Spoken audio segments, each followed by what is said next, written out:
Hello dear students, आज हम लोग पढ़ेंगे class 12th chapter number 2 inverse trigonometric function. प्यारे बच्चों, उसको पढ़ने से पहले आपको इसका इंट्रोडक्शन समझ लेना बहुत ज़रूरी है, तो आपको एक्सरसाइज आसानी से समझ में आ जाएगी। और इस चैप्टर का एक इम्पोर्टेंट रोल है आपकी पूरी बुक के लिए, आप लोगों को ये ध्यान से समझ लेना है। तो इंट्रोडक्शन में सबसे पहले हम लोग आपको समझाते हैं। 10th क्लास में आप लोग ट्रिग्नोमेट्रिक फंक्शंस पढ़े थे। Suppose that sine theta is equal to x.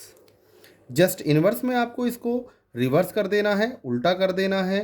बहुत सिंपल है कि आप लोगों को अब यहाँ से थीटा की वैल्यू अगर अरेंज करनी है, you have to find the value of theta. उसके लिए आपको इस साइन को दूसरे साइड ले जाके इनवर्स, आप इसको बोलेंगे साइन इनवर्स एक्स के फॉर्म में लिख देना है। तो साइन थीटा जो आपने 10th क्लास में और 11th क्लास में पढ़ा था, ये ट्रिग्नोमेट्रिक फंक्शन है। और जैसे ही हम लोग यहाँ से थीटा की वैल्यू फाइंड आउट करना चाहते हैं, तो ये आप लोगों को साइन इनवर्स एक्स बोलना है। तो ये आपका हो जाएगा sine inverse x. Suppose that हमारे पास है y is equal to tan theta. तो आप टेन को थीटा की वैल्यू निकालने के लिए टेन को आप दूसरी साइड लेके आते हैं। तो प्यारे बच्चों, ये आपका हो जाएगा tan inverse y is equal to theta.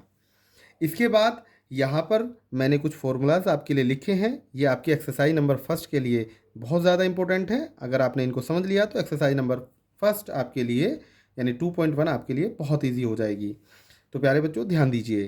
पहला इन्वर्स ट्रिग्नोमेट्रिक फंक्शन आपके पास है साइन इनवर्स एक्स, फिर cos inverse x, cosec inverse x, sec inverse x, tan inverse x and cot inverse x.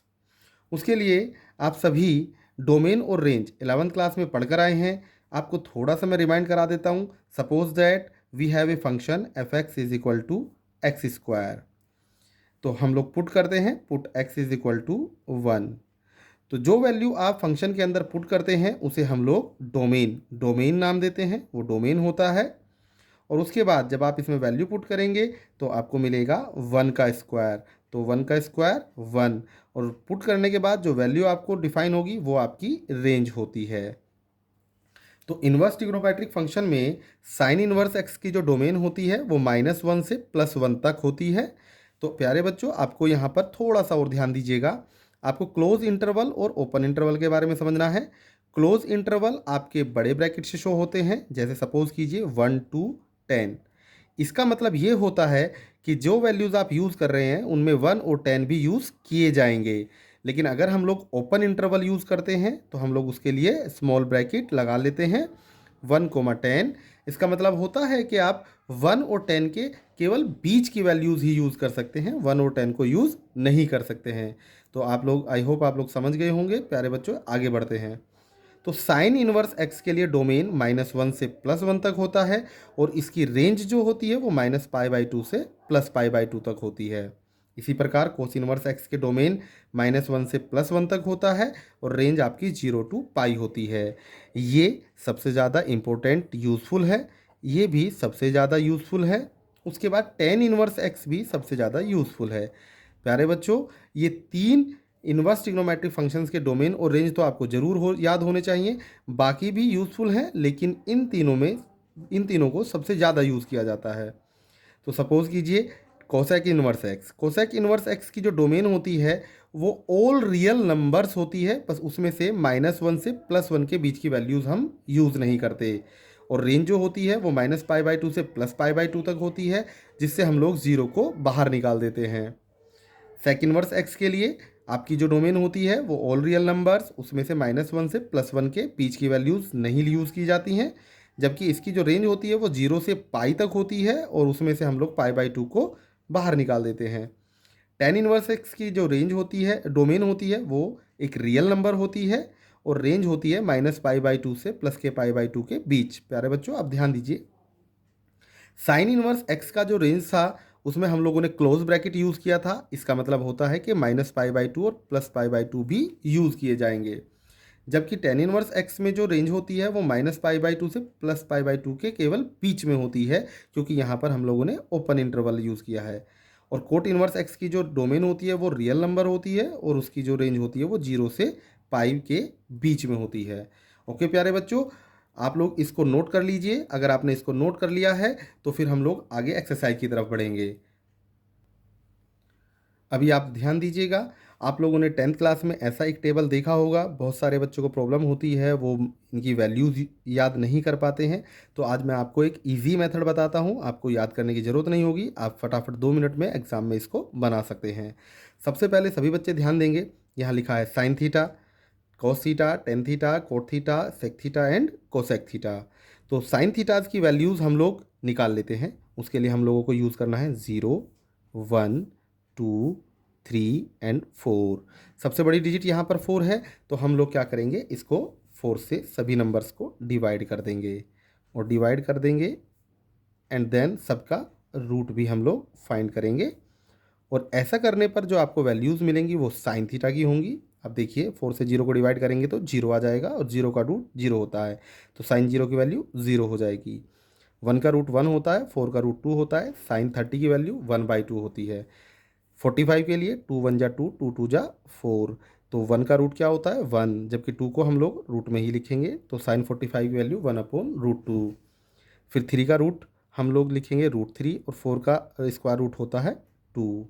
Then 4 से 4 कैंसिल हो जाएगा, यहाँ 1 बचेगा, 1 का रूट 1 होता है। तो प्यारे बच्चों आप समझ गए होंगे साइन थीटा की वैल्यूज़ निकालनी बहुत ईजी थी। नेक्स्ट अब हम लोग कोस थीटा की तरफ चलते हैं। तो जो साइन थीटा में आपने वैल्यूज़ निकाली हैं इन्हीं को रिवर्स करना स्टार्ट कर दीजिए। तो यहाँ 1 आ जाएगा, यहाँ √3/2 आ जाएगा, यहाँ 1/√2 आ जाएगा, यहाँ 1/2 आ जाएगा और ये लास्ट में 0 आ जाएगा। नेक्स्ट आप लोग जानते हैं टेन थीटा होता है sine theta upon cos theta. 10th class में आप लोगों ने पढ़ा है कि टेन थीटा होता है sine theta upon cos theta. तो टेन थीटा के लिए आप साइन की वैल्यूज़ को कोस की वैल्यूज़ से डिवाइड कर दीजिए। 0 को 1 से डिवाइड करेंगे आपको 0 मिल जाएगा। 1/2 को 1/√3/2 से डिवाइड करेंगे आपको 1/√3 मिल जाएगा। देन 1/√2 को 1/√2 से डिवाइड करेंगे आपको 1 मिल जाएगा। √3/2 को 1/2 से डिवाइड करेंगे देन आपको √3 मिल जाएगा। और 1 को 0 से डिवाइड करेंगे, 0 से किसी भी डिजिट को आप लोग डिवाइड करेंगे तो हम लोगों को नॉट डिफाइंड नाम का टर्म मिलता है कि हम लोग इसको डिफाइंड नहीं कर सकते हैं। देन हम लोगों को कोट थीटा निकालना है। तो जो टेन थीटाज में वैल्यूज़ आपने निकाली हैं उनको रिवर्स लिखना स्टार्ट कर दीजिए।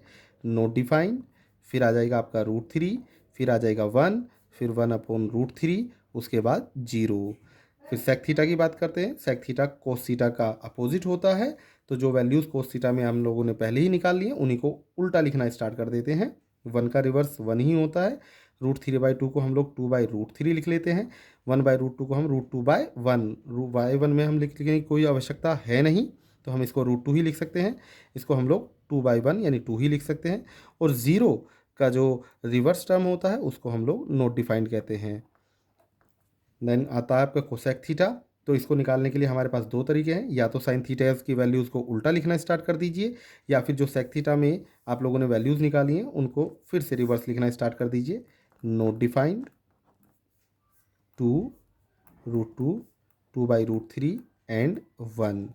प्यारे बच्चों, चैप्टर नंबर 2 की फर्स्ट एक्सरसाइज को समझने के लिए आपको डिग्री को रेडियन में भी कन्वर्ट करना आना बहुत ज़रूरी है। तो उसके लिए हम लोग थोड़ा सा चेक कर लेते हैं। जैसे सपोज़ कीजिए आपके पास 30 डिग्री है, तो रेडियन में आप इसको कन्वर्ट करेंगे तो π/180 से मल्टीप्लाई कर दीजिएगा।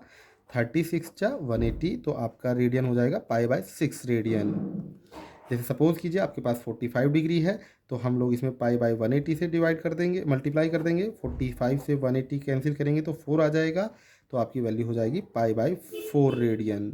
देन अगर आपकी 60 डिग्री है तो आप लोग π/180 से मल्टीप्लाई कर दीजिए, देन आपको मिल जाएगा 3, तो आपकी वैल्यू हो जाएगी π/3 रेडियन। सिमिलरली अगर आपके पास 90 डिग्री है तो 90 डिग्री को आप लोग π/180 से मल्टीप्लाई कर दीजिए, तो आपको मिल जाएगा π/2 रेडियन। ओके प्यारे बच्चों, ये लीजिए। प्यारे बच्चों, अब आप लोगों को एक्सरसाइज नंबर 2.1 समझने से पहले आपको कुछ बेसिक फॉर्मूलाज ये याद कर लेने हैं, अपनी कॉपी में नोट डाउन कर लेना है, जिससे कि आप लोग एक्सरसाइज को आसानी से कर पाएँ। मैंने आपको बिल्कुल सिंपल वे में इनको लिख दिया है और बिल्कुल ईजी तरीके से हम लोग एक्सरसाइज को करेंगे। तो उसके लिए सबसे पहले आपको ये समझना होगा, suppose that we have a inverse function sine inverse, and then we have value in its angle sine 1/2। तो साइन से साइन इनवर्स एलिमिनेट हो जाएगा और आपको वैल्यू मिल जाएगी 1/2। तो हमने यहाँ फॉर्मूलाज लिखे हैं कि साइन इनवर्स साइन एक्स, तो साइन इनवर्स साइन को एलिमिनेट करेगा, आपको एक्स बच जाएगा। टेन इनवर्स टेन एक्स, तो टेन इनवर्स से टेन एलिमिनेट हो जाएगा, आपको एक्स बच जाएगा। सिमिलरली इसी प्रकार आप किसी का भी इनवर्स लिखा हुआ हो तो आप उसकी वैल्यू को एलिमिनेट कर सकते हैं। देन प्यारे बच्चों, हम लोग 10th क्लास में पढ़ के आए थे साइन थीटा का रेसिप्रोकल जो होता है वो 1 कोसेक थीटा होता है। लेकिन इनवर्स फंक्शन में हम लोग कैसे वैल्यूज़ फाइंड आउट करते हैं? सपोज दैट हमारे पास साइन इनवर्स एक्स है तो हम इसको कोसेक इनवर्स 1/x लिख सकते हैं। सिमिलरली अगर हमारे पास कोसेक इनवर्स एक्स है तो हम इसको साइन इनवर्स 1/x लिख सकते हैं। टेन इनवर्स एक्स हमारे पास है तो हम इसको कोट इनवर्स 1/x लिख सकते हैं, और कोट इनवर्स एक्स हमारे पास है तो हम इसे टेन इनवर्स 1/x लिख सकते हैं। कोस इनवर्स एक्स के लिए इसी प्रकार सेक इनवर्स 1/x लिख लीजिएगा और सेक इनवर्स एक्स को कोस इनवर्स 1/x लिख लीजिएगा। देन सबसे इंपॉर्टेंट फॉर्मूले एक्सरसाइज नंबर 2.1 के लिए आप लोग ध्यान दीजिएगा। सबसे पहले हम लोगों को ये ध्यान देना है कि हमारे पास ये 3 वैल्यूज़ हैं या ये 3 वैल्यूज़ हैं। साइन इनवर्स के लिए -x आता है तो आप इसको माइनस साइन इनवर्स एक्स लिख सकते हैं। टेन इनवर्स के लिए -x आता है तो आप इसको माइनस टेन इनवर्स एक्स लिख सकते हैं, और कोसेक इनवर्स के लिए -x आता है तो आप इसे माइनस कोसेक इनवर्स एक्स लिख सकते हैं। देन अगर कोस इनवर्स -x आता है प्यारे बच्चों तो उसके लिए आपको pi minus cos inverse x लिखना होगा, और सेक इनवर्स -x आता है तो pi minus sec inverse x लिखना होगा, और कोट इनवर्स -x आता है तो pi minus cot inverse x लिखना होगा। ये तीनों फॉर्मूले और ये तीनों फॉर्मूले अगर आप याद कर लेते हैं तो एक्सरसाइज नंबर 2.1 आपके लिए वेरी इजी होती है। तो हम लोग एक्सरसाइज नंबर 2.1 की तरफ अब बढ़ेंगे। आप लोग ये सभी बेसिक फॉर्मूलाज राइट डाउन कर लीजिएगा।